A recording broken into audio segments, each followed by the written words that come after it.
My dear student, आज हम आप लोग के लिए बहुत ही महत्वपूर्ण वीडियो लेके आए हैं जो 2022 12th कक्षा में बहुत ही उपयोगी सिद्ध होगा। संचार तंत्र फिजिक्स का ये जो लास्ट चैप्टर है संचार तंत्र, उसी का वीडियो है। इसमें वही प्रश्न है। अगर इस वीडियो को आप अंत तक देख लेते हैं तो आपके टोटल डाउट क्लियर हो जाएंगे और आप एक भी प्रश्न छोड़ के नहीं आएंगे एग्ज़ाम में। तो आप लोग इस वीडियो को अंत तक ज़रूर देखिएगा। और हाँ, हम लोग 10 वीडियो में पूरे फिजिक्स का ऑब्जेक्टिव जो बिहार बोर्ड के लिए काफ़ी महत्वपूर्ण है वो प्रैक्टिस करा देंगे। इसलिए मेरे चैनल को सब्सक्राइब जरूर कर लीजिएगा ताकि आपका अगला नोटिफिकेशन आप तक पहुंच सके। चलिए शुरू करते हैं। क्वेश्चन नंबर 1 देखेंगे। क्वेश्चन नंबर 1 कह रहा है ना कि टीवी प्रसारण के लिए, यहाँ देखिए, टीवी प्रसारण के लिए जिस आवृत्ति परास का उपयोग किया जाता है वह है। टीवी प्रसारण के लिए जिस आवृत्ति परास का उपयोग किया जाता है वह है। ऑप्शन आपके पास 4 है। ऑप्शन ए है 30 से लगभग 300 हर्ट्ज। ऑप्शन बी है 30 से 300 किलो हर्ट्ज। ऑप्शन सी है 30 से 300 मेगा हर्ट्ज और ऑप्शन डी है 30 से 300 गीगा हर्ट्ज। तो पहला ये आपका काम है कि आप स्वयं कमेंट करके बताएं कि इस क्वेश्चन का आंसर कौन सा सही होगा। कमेंट कीजिए बाबू और बताइए कि कौन सा आंसर राइट है।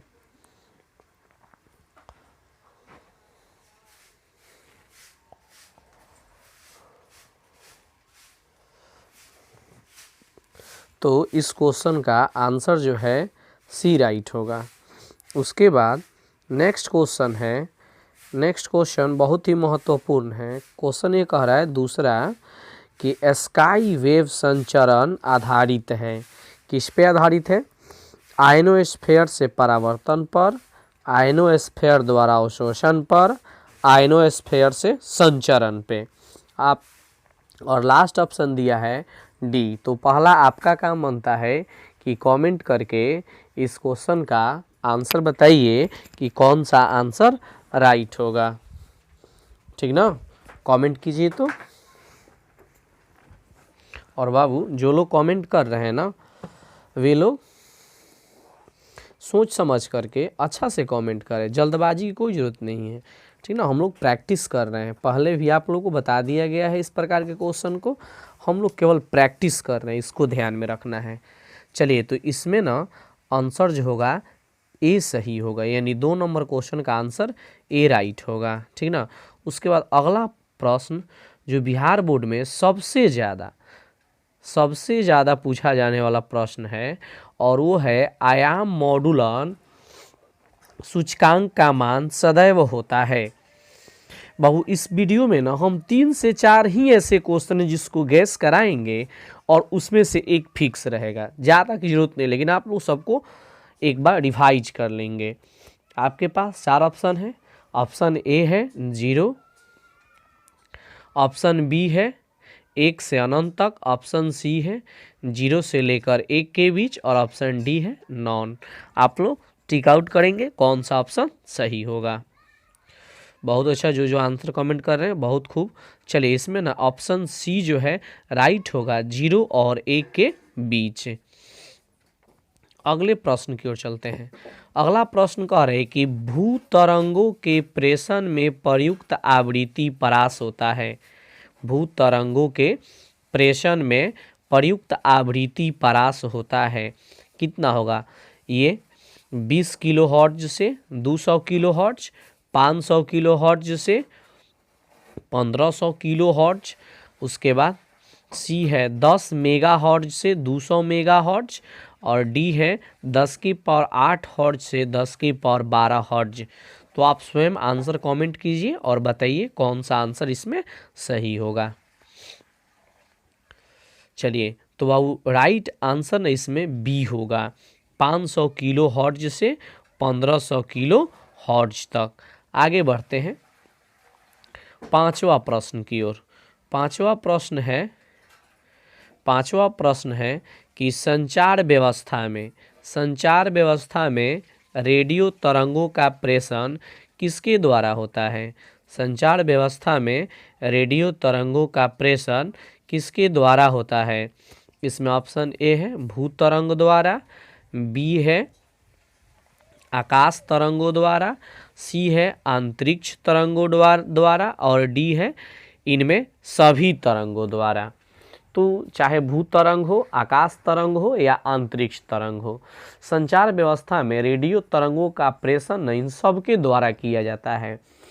और इसलिए ये माने लघु तरीय प्रश्न में एक VVI क्वेश्चन ये भी होता है कि भूतरंग, आकाशीय तरंग और अंतरिक्ष तरंग के बारे में व्याख्या करें, ठीक ना। तो ये तीनों सही है, यानी इसमें जो है ऑप्शन डी करेक्ट होगा। अगले प्रश्न की ओर चलते हैं। ये भी प्रश्न न कई बार एग्जाम में पूछा हुआ है। प्रश्न ये है कि पृथ्वी से किसी स्थान पर एक टीवी प्रेषण टावर की ऊंचाई लगभग 245 मीटर है। जितनी अधिकतम दूरी तक इस टावर का प्रेषण पहुंचेगा वह होगा, माने कितने अधिकतम दूरी तक इस टावर का प्रेषण पहुंच सकता है। इसमें आपके पास 4 ऑप्शन दिए गए हैं। ऑप्शन ए है 245 मीटर, ऑप्शन बी है 245 किलोमीटर, ऑप्शन सी है 65 किलोमीटर और ऑप्शन डी है 112 किलोमीटर। तो आप लोग इस 6 नंबर प्रश्न का आंसर कमेंट कीजिए और बताइए क्या होगा।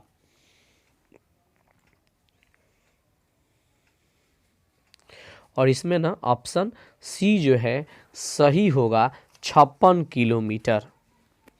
56 किलोमीटर आंसर सी करेक्ट होगा, ठीक ना। चलिए अगले प्रश्न की ओर चलते हैं। अगला प्रश्न है जो आपके सामने स्क्रीन पे है, देखेंगे ध्यान से। प्रश्न ये है कि वाहक रेडियो तरंगों पर किसी सूचना के अध्यारोपण की प्रक्रिया का नाम है। माने वाहक तरंगों पर किसी सूचना को अध्यारोपित करने की प्रक्रिया क्या कहलाता है?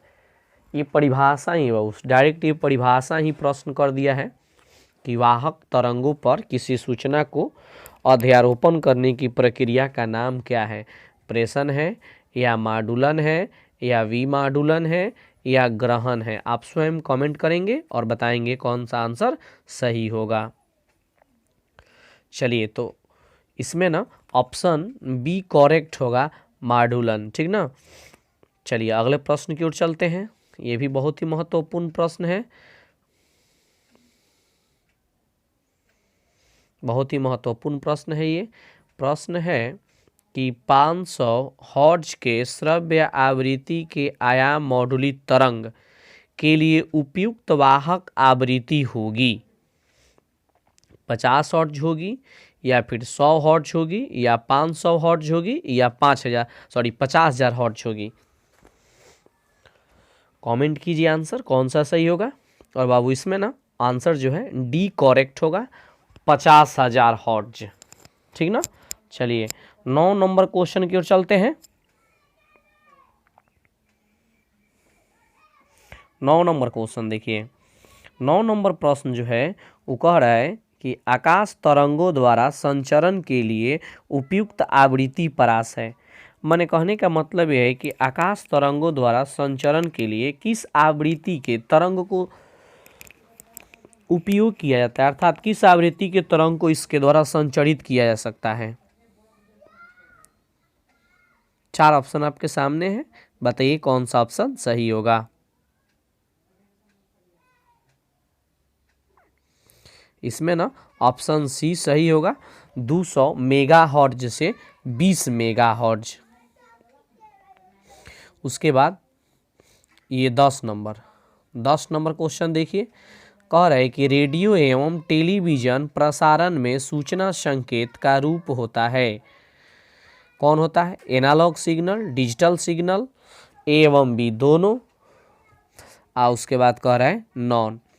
रेडियो एवं टेलीविज़न प्रसारण में सूचना संकेत का रूप कौन होता है? आप स्वयं आंसर कमेंट करेंगे और बताएंगे कौन सा आंसर इसमें सही होगा। कौन सा आंसर सही होगा? और इसमें ना बाबू ऑप्शन ए जो है करेक्ट होगा, एनालॉग सिग्नल। चलिए अगले प्रश्न की ओर चलते हैं।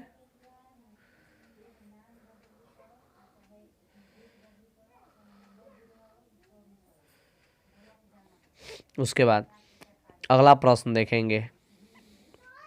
अगला प्रश्न है कि उपग्रह संचार में विद्युत चुंबकीय तरंग का कौन सा भाग प्रयुक्त होता है?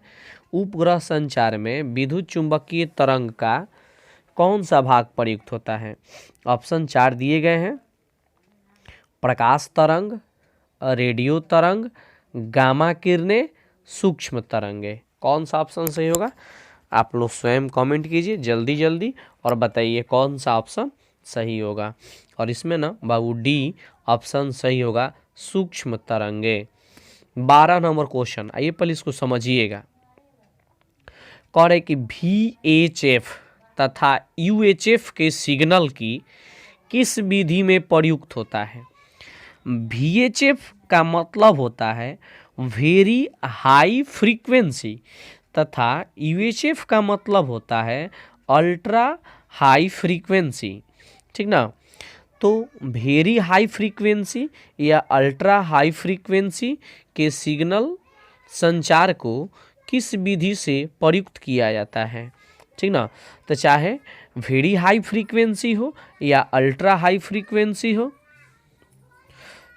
दोनों को आंतरिक संचार विधि द्वारा प्रयुक्त किया जाता है। ठीक ना? 13 नंबर प्रश्न देखिए, इसमें कोई ज़्यादा प्रश्न नहीं है, बहुत कम प्रश्न है। ठीक ना? और इतना आप इस वीडियो को अगर 100% देख के जाते हैं ना, तो मात्र 10 वीडियो ऐसे हम आप लोगों को देंगे और एकदम महत्वपूर्ण प्रश्न उसमें शामिल रहेंगे, जिससे आपका एग्ज़ाम में कोई समस्या नहीं होगा आपको और आराम से एग्ज़ाम आपका निकल जाएगा। चलिए अगले प्रश्न की ओर चलते हैं। 13 नंबर प्रश्न देखिएगा। 13 नंबर प्रश्न कह रहा है कि जो युक्तियाँ मॉड्यूलन तथा विमॉड्यूलन दोनों कार्य करती है क्या कहलाती है? मॉड्यूलेशन या डीमॉड्यूलेशन दोनों का जो कार्य करती है क्या कहते हैं उसको? तो उसे ना बाबू मॉडम कहेंगे, मॉडेम कहेंगे, मॉडेम। अगले प्रश्न की ओर चलते हैं। अगला प्रश्न है कि प्रकाशीय संचार में प्रकाश स्रोत के रूप में प्रयुक्त होती है जेनर डायोड या फिर लेजर डायोड या फोटो ट्रांजिस्टर या फिर सोडियम लैंप। कमेंट कीजिए, बताइए कौन सा आंसर सही होगा। और इसमें ना ऑप्शन 20 सही होगा, लेजर डायोड। ऑप्शन 20 में करेक्ट होगा लेजर डायोड। 15 नंबर प्रश्न की ओर चलते हैं। प्रकाशीय संचार में संसूचक के लिए प्रयुक्त होता है, कौन प्रयुक्त होता है भाई? जेनर डायोड होगा कि फोटो डायोड होगा? ध्यान देंगे इस पे। Zener diode, laser diode, photo diode, photo voltage cell, 4 option दिए गए, इसमें से कोई एक चूज कीजिए और आंसर बताइए। जानते हैं बाबू, इसमें ऑप्शन जो है ना सी सही होगा, फोटो डायोड। अगले प्रश्न की ओर चलते हैं। अगले प्रश्न, प्रकाशीय तंतु है कौन सा है? संप्रेषण लाइन है या फिर तरंग निर्देशक लाइन है या फिर दोनों है या नॉन? इनमें से कोई नहीं है। तो वो प्रकाशीय तंतु दोनों हैं, संप्रेषण लाइन भी है और तरंग निर्देशक लाइन भी है। देखिए आप इस वीडियो को देख लेंगे और आपको स्वेच्छा करें तो आप यहाँ से इसको कॉपी में नोट कर लेंगे, अन्यथा इसका PDF चाहिए तो व्हाट्सएप पर संपर्क कर लेंगे, मिल जाएगा। आप जिनको PDF चाहिए कमेंट कर देंगे, उनको हम अपना व्हाट्सएप नंबर दे देंगे और वो ले सकते हैं। ठीक ना? और साथ ही साथ एक बात और है कि मात्र 10 वीडियो में आपका टोटल ऑब्जेक्टिव क्लियर हो जाएगा।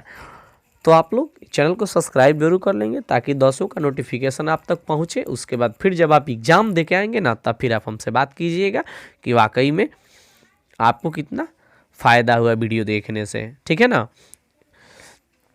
और आपको जिस चैप्टर के ऑब्जेक्टिव क्वेश्चन पर वीडियो देखना है, ज़्यादा जिसमें आपको दिक्कत है आप लोग कमेंट करके बता देंगे, उस चैप्टर का वीडियो हम पहले बना देंगे, ठीक ना।